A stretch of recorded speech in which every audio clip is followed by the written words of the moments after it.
also not only my cousin, it was also that girl Vinyage was with us. Yeah, she was also by the rebel. She was, let's go for a walk in Bucharest. We knew where we would be going. We didn't know where we were going. We were walking through the city, everybody looked at us, how we were dressed, and we were hungry. So we said, we go into a restaurant, we'll have something. We had a few lies were the lies. It was Shabbos, but who kept Shabbos that time? So let's go to the restaurant, let's have a soup at least. We came into the restaurant, and there was a guy, nice dressed, not a middle-aged man. Maybe he was with his wife, I don't remember. He right away said, are you girls from the concentration camp? He said, sit down and eat with us, and he ordered for us a whole meal. We ate. We thanked him and we left. They eat soup with mamaliga. And it was a nice dinner, a nice lunch. I didn't go back to the rabbits until Shabbos night. I had there my things, I had to go back, and I didn't go back till Shabbos night. Shabbos night I came, so das Merungeti, you'd made me such a yisirim. I didn't know a whole day where you got lost. She said, she left me food. I wasn't hungry, but I couldn't say that I ate in a restaurant, So much seichel I had not to tell the Rebbetzin that I ate in Shabbos in a restaurant. I don't remember if I ate, I didn't eat, and I slept there another night, and Sunday we went to look for a place where to stay. I didn't want to stay there. We went to look for a place. Then that boy what arranged us the tickets to Bucharest, he came to Bucharest also Sunday. Sunday he came to Bucharest. Why didn't you want to stay by the Rebbe? I didn't want to stay. I felt uncomfortable. Why I didn't want to stay? Because I felt uncomfortable to stay by the Rebbetzin. So we went and he took us someplace. We rented a place where we slept on the floor. But a woman someplace, she had an apartment, and we slept there on the floor. Okay, we had a mattress on the floor and we slept on the floor. Me, my cousin, and that girl Finyaga. That boy was after me. Even at home, he always was after me. I was young, me, it wasn't had such things that time, even I didn't think about it even, about a boy. I knew he is a boy from Bedevli, he was nice to me, he came, he arranged me the place where to stay, and he came at night, he stays Shabbos. It was Sunday night, I think, he stayed till late at night, we were sitting outside, it was so nice, and the Laguna was shining, and he left, and and then he said, all right, I want to take you tomorrow night to the Jewish theater. I said, okay, I'll go. We went the next night to the Jewish theater, and it was, I don't remember what play it was a Jewish show. I went with him. Then Zaidi came also to Bucharest.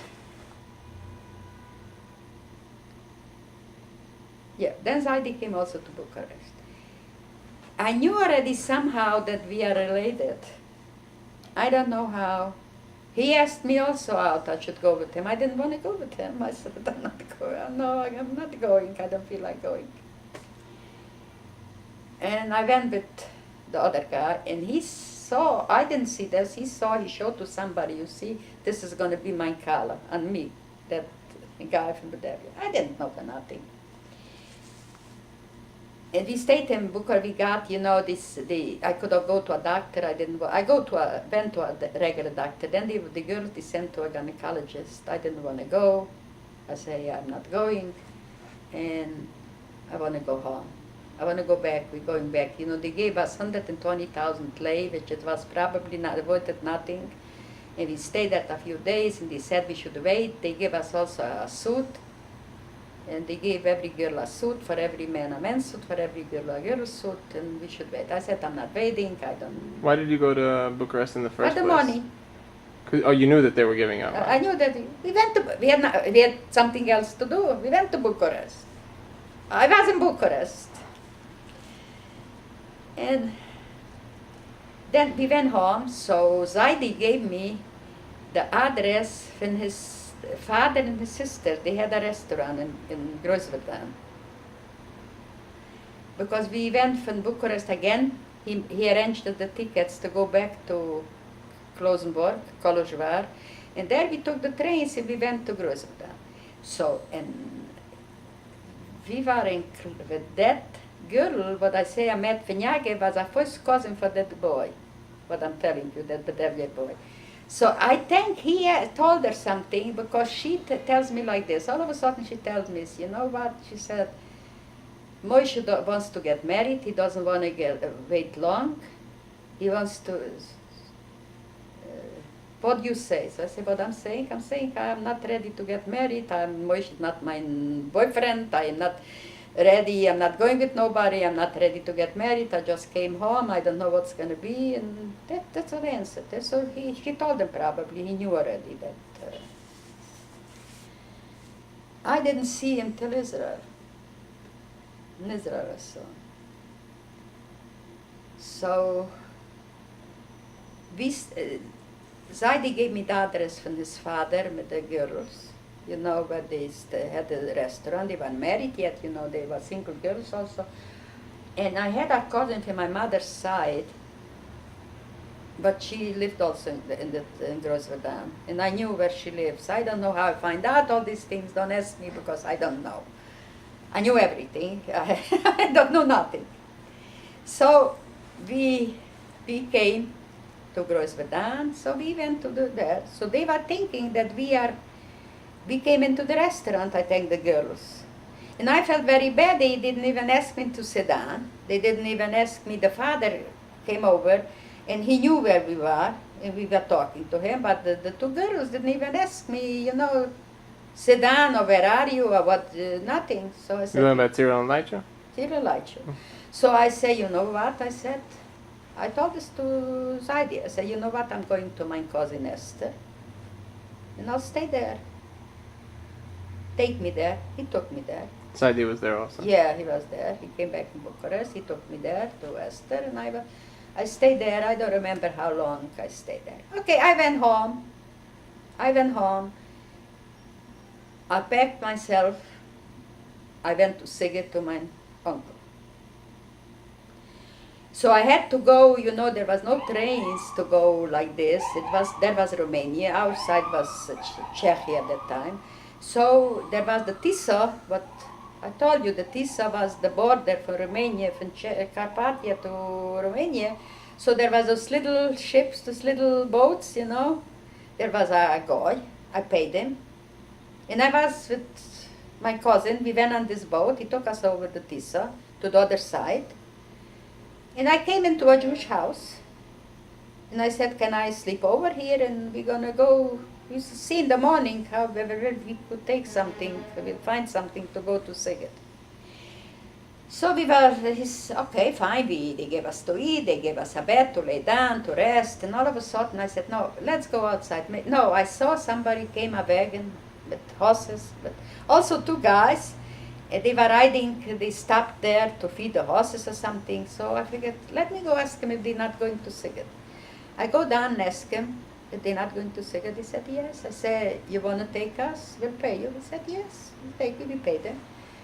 So we couldn't make it till Szeged. It was already late afternoon. We came to the town, was before Szeged, Charda. It was a Romanian town. So he took us into to the mayor of that town. They slept, I don't know, maybe they slept in the barn or where with the horses, I don't know. He took us in there, and also we paid for the woman. She should give us a bed to sleep over.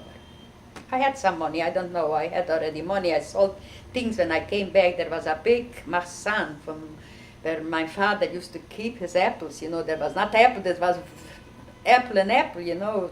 The marsan was twice so big than this, but 3 times so big than this living room.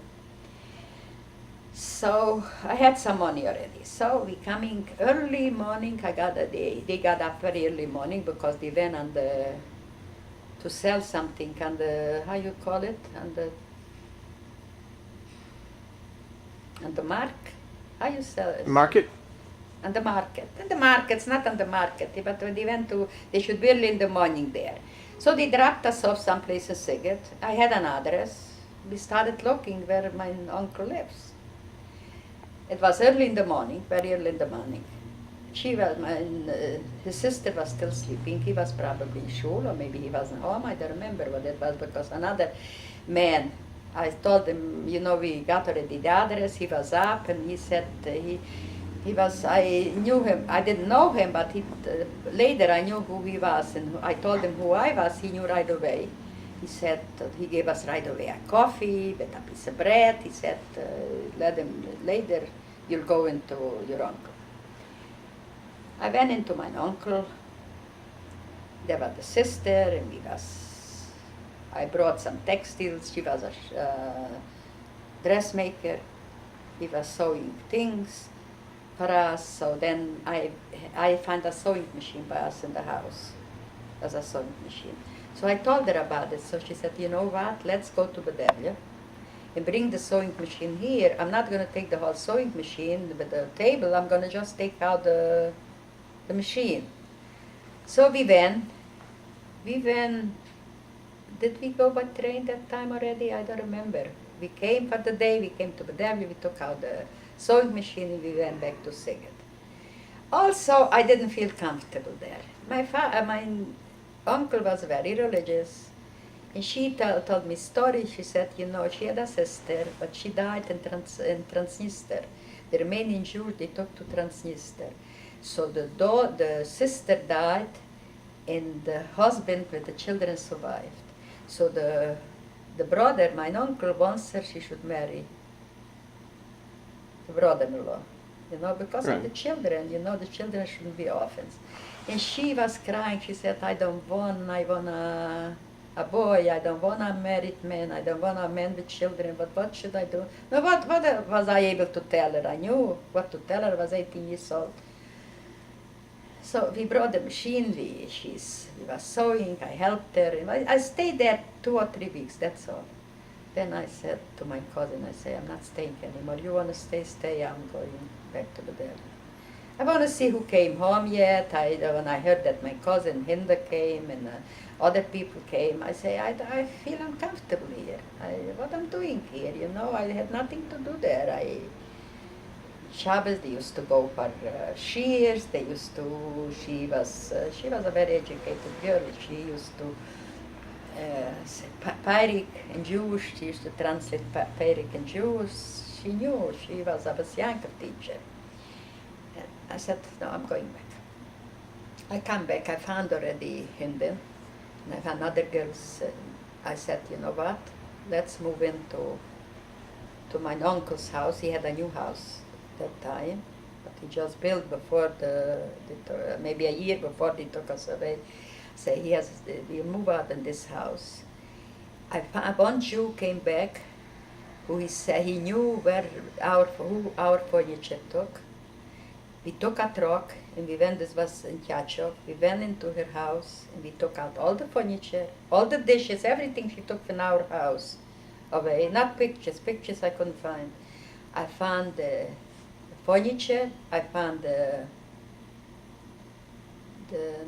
blankets, the pillows, those things. I found. You walked into her house and took everything. We walked in, back. we emptied out her house in no time. We took to Goyim, but they took out the furniture. It was a bedroom, a horrible. We had 2 bedroom sets, but the other one I don't know where it was. But this was where I slept and my sister. It was a new bedroom set, not new, but it was the newer, and it was a big kitchen closet, kitchen Cupboard. No, kitchen cabinets for dishes, for things. They didn't make in the wall those days. They made a kitchen. A big, we took this, it was a couch, it was 2 beds, 2 closets, a table with the chairs, with all the dishes, I'm telling you. I don't even know, we didn't cash the dishes, we didn't need thrive anymore, but we